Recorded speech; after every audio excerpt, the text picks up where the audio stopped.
Assalamualaikum warahmatullahi wabarakatuh. Perkenalkan, nama saya Eka Fitri Nurhamdani dari jurusan Sosiologi kelas B. Di sini saya akan membacakan materi bahasa Indonesia tentang diksi, kalimat efektif, dan paragraf. Yang pertama ada diksi. Diksi merupakan proses memilah kata supaya menjadi efektif. Dalam KBBI, diksi adalah pilihan kata yang tepat dan selaras untuk mengungkapkan sebuah gagasan sehingga diperoleh suatu tertentu. Menurut Susilo Mansuruddin, diksi adalah pilihan kata dengan pemilihan yang tepat, cermat, dan dapat membantu memberi penilaian pada sebuah kata. Syarat pemilihan dalam diksi. Yang pertama, mampu membedakan makna denotatif dan makna konotatif. Makna denotatif sendiri ialah makna yang sesuai dengan kenyataan berupa hasil observasi dari penglihatan, penciuman, perasaan, pengalaman, dan lainnya. Disebut juga makna yang sebenarnya. Contohnya adalah jalan raya di Indonesia banyak yang berlubang. Yang kedua, makna konotatif adalah makna yang bukan makna yang sebenarnya. Bisa disebut juga makna kias, bahasa cakapan, arkais, dan lainnya. Makna konotatif memiliki nilai rasa, baik positif maupun negatif. Contohnya, yang pertama, Akbar menjadi tangan kanan direktur perusahaan. Itu adalah makna konotatif yang mempunyai rasa positif. Yang kedua, wanita itu seperti kupu-kupu malam. Itu adalah makna konotatif yang mempunyai rasa negatif. Yang kedua, mampu membedakan makna umum dan makna khusus. Makna umum adalah satu kata yang mewakili kata lainnya. Contohnya adalah bunga, makanan, ataupun minuman. Makna umum juga biasa disebut hipernim. Lalu makna khusus.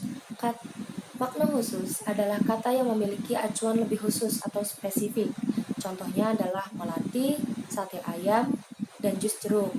Biasa disebut juga hiponim. Yang ketiga, mampu membedakan makna kata abstrak dan kata konkret. Nah, kata abstrak adalah kata yang tidak berwujud dan tidak berbentuk. Contohnya adalah ide, gagasan, maupun wawasan. Dan kata konkret adalah kata yang berwujud ataupun berbentuk. Contohnya adalah handphone, laptop, meja, ataupun kursi. Yang keempat, mampu membedakan makna leksikal dan gramatikal. Leksikal adalah kata yang maknanya terdapat dalam kamus atau makna kata yang terdapat dalam unsur setiap kata. Contohnya, sejak kecil ia sudah kehilangan sosok seorang ibu. Ibu di sini adalah makna leksikal. Yang kedua, makna gramatikal, yaitu kata yang maknanya berdasarkan kalimatnya. Contohnya, saya membuka rumah makan Padang. Nah, rumah makan merupakan makna gramatikal yang tidak bisa dipisahkan menjadi makna sendiri-sendiri karena ketika dipisahkan menjadi makna sendiri, seperti rumah adalah rumah, makan adalah makan, itu tidak menjadi satu kesatuan dalam makna gramatikal. Yang kelima, mampu membedakan kata-kata yang hampir mirip dalam ejaannya. Contohnya, korporasi dengan kooperasi. Yang kedua, preposisi dengan proposisi. Yang ketiga, karton dengan kartun. Lalu ada unsur-unsur diksi. Yang pertama itu ada konjungsi. Konjungsi merupakan penghubung antara kata dengan kata, kalimat dengan kalimat, frasa dengan frasa, klausa dengan klausa. Konjungsi adalah partikel yang tidak bisa disebut kata karena tidak memiliki makna. Yang pertama ada konjungsi koordinatif, yaitu partikel yang menghubungkan. Contohnya seperti partikel dan, lalu, serta, atau, tetapi, dan lain-lain. Yang kedua, konjungsi korelatif, yaitu partikel yang mengapit kata dasar. Contohnya, baik, titik-titik, maupun titik-titik. Lalu ada tidak hanya titik-titik, tetapi juga titik-titik. Lalu demikian titik-titik, sehingga titik-titik. Yang ketiga adalah konjungsi subordinatif, yaitu partikel yang menghubungkan dua unsur kalimat atau klausa yang tidak setara. Contohnya untuk konjungsi waktu itu ada partikel sejak, semenjak. Lalu konjungsi syarat, contohnya jika, kalau, asalkan. Lalu konjungsi pengandaian, ada contohnya andaikan, seumpama. Lalu ada konjungsi tujuan, contohnya agar, supaya. Lalu konjungsi perbandingan, contohnya tetapi, dan masih banyak konjungsi subordinatif lainnya. Yang dalam unsur diksi selanjutnya adalah afiksasi. Afiksasi merupakan imbuhan atau penambahan bunyi. Dalam afiksasi itu terbagi menjadi 4. Yang pertama ada prefiks, yaitu penambahan bunyi di awalan. Seperti contoh men, me, ker, di, ke, ber, dan lain-lain. Contoh katanya adalah berjalan, menari, menyetrika. Yang kedua ada infiks, yaitu imbuhan atau penambahan bunyi di tengah. Itu biasanya partikelnya bisa satu huruf ataupun lebih.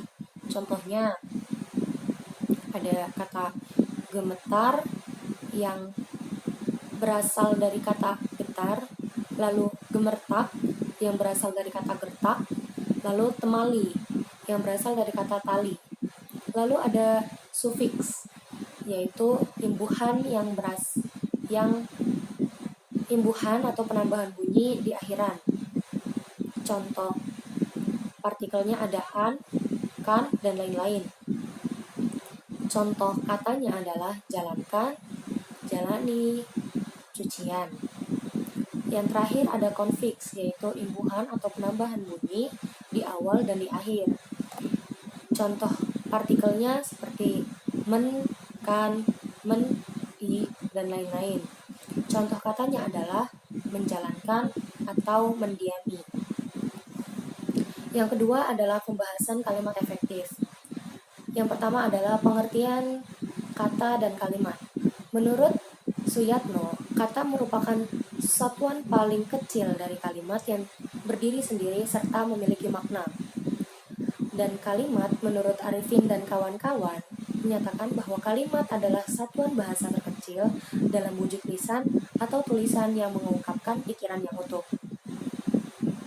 Maka pengertian kalimat efektif adalah dengan adanya beberapa pendapat mengenai pengertian dari kalimat efektif, dapat diambil kesimpulan bahwa kalimat efektif adalah kalimat yang memiliki kemampuan untuk menyampaikan pemikiran yang dimaksud oleh penulis atau pembicara tersampaikan secara jelas dan tepat sehingga pembaca atau pendengar dapat mengerti pemikiran yang dimaksud oleh penulis atau pembicara secara utuh. Lalu ada struktur kalimat. Yang pertama, struktur kalimat efektif umum. Itu adalah unsur yang sangat penting. Dibagi menjadi dua, yaitu unsur wajib dan unsur tidak wajib. Unsur wajib yaitu objek dan predikat, sedangkan unsur tidak wajib yaitu kata bantu, boleh ada dan tidak dalam kalimat. Yang kedua ada struktur kalimat efektif paralel, yang biasanya digunakan dalam unsur bahasa yang sama dalam suatu serial, seperti dalam sebuah tutorial atau resep yang menggunakan bahasa yang sama. Yang ketiga ada struktur kalimat periodik, yaitu menggunakan kalimat tambahan pada inti kalimat supaya pembaca atau pendengar lebih tertarik untuk membacanya dan mendengarkannya. Selanjutnya ada ciri kalimat efektif. Yang pertama itu kesepadanan, yang berarti keseimbangan antara pikiran atau gagasan dan struktur bahasa yang dipakai. Yang kedua ada keparalelan, yaitu penggunaan bentuk bahasa yang sama dalam susunan serial atau menyederajatkan kata. Yang ketiga ada ketegasan, yaitu suatu penekanan dalam ide pokok kalimat. Yang keempat ada kehematan. Hemat di sini adalah hemat dalam menggunakan kata, frasa, atau hal lain yang tidak diperlukan dengan menghilangkan kata yang tidak diperlukan.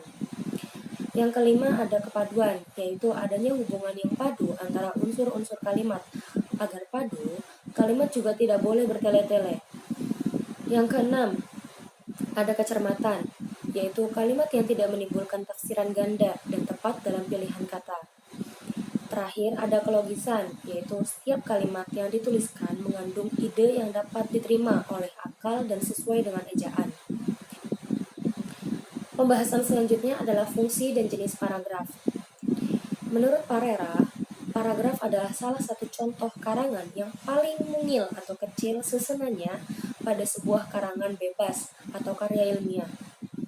Lalu ada fungsi paragraf menurut Wijono. Yang pertama, mengekspresikan gagasan tertulis yang menambahkan bentuk suatu pikiran serta perasaan kepada serangkaian kalimat yang tersusun secara logis dalam suatu kesatuan. Yang kedua, ada menandai peralihan atau pergantian gagasan baru bagi karangan yang terdiri dari beberapa paragraf. Yang ketiga, memudahkan pengorganisasian gagasan bagi penulis dan memudahkan pemahaman bagi pembacanya. Yang keempat, memudahkan pengembangan topik ke dalam satuan-satuan unit pikiran yang lebih kecil. Dan yang terakhir, memudahkan pengendalian variabel, terutama karangan yang terdiri dari atas beberapa variabel. Selanjutnya ada syarat paragraf. Syarat paragraf. Yang pertama, kesatuan paragraf. Berarti jika kalimat dalam paragraf itu tidak terlepas dari topiknya atau selalu relevan dengan topik. Yang kedua, kepaduan paragraf. Yang pertama, yang berarti koherensi kalimat-kalimat dalam paragraf dihasilkan dari susunannya yang logis dan sistematis. Yang terakhir, kelengkapan. Maksudnya adalah jika kalimat topiknya dapat dikembangkan dengan pendukung yang cukup. Selanjutnya ada struktur paragraf. Struktur paragraf biasanya berkaitan dengan pengurutan letak kalimat utama dan kalimat-kalimat penjelas. Yang pertama ada paragraf deduktif, di mana kalimat utama terdapat pada awal paragraf dan diikuti dengan kalimat penjelas. Yang kedua, paragraf induktif, di mana kalimat utama berada di akhir paragraf dengan didahului kalimat-kalimat penjelas. Yang ketiga, paragraf campuran, di mana paragraf campuran merupakan gabungan dari paragraf deduktif dan paragraf induktif. Dengan kalimat utamanya terdapat pada awal dan akhir paragraf yang diselingi dengan kalimat-kalimat penjelas. Terakhir, paragraf tanpa kalimat utama. Contohnya seperti paragraf narasi yang tidak memiliki kalimat utama namun memiliki ide pokok. Itu seperti dalam teks cerita. Selanjutnya ada unsur-unsur paragraf. Yang pertama itu adalah transisi yang berfungsi sebagai penghubung jalan pikiran dua paragraf yang berdekatan. Yang kedua, kalimat utama merupakan kalimat yang mengandung pokok pikiran paragraf. Yang ketiga, kalimat penjelas adalah kalimat yang bertugas menjelaskan pokok pikiran yang terdapat dalam kalimat utama secara rinci.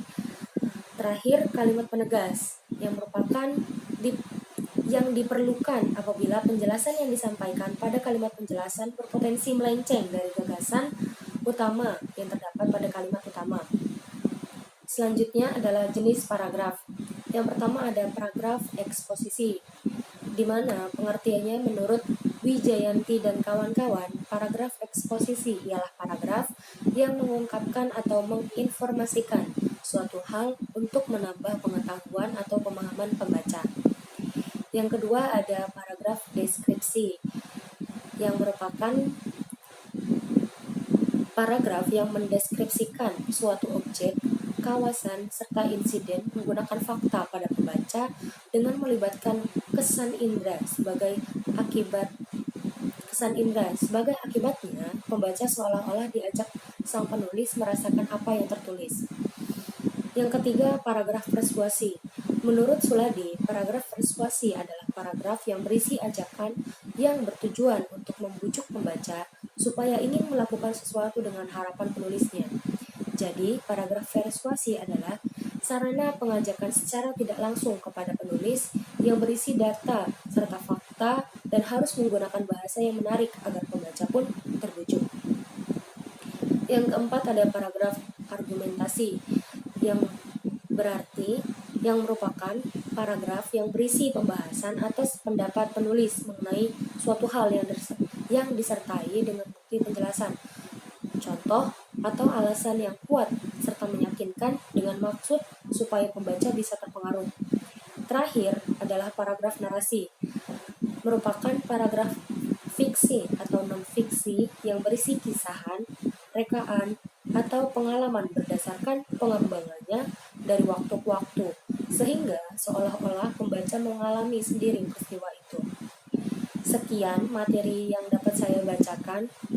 Terima kasih. Wassalamualaikum warahmatullahi wabarakatuh.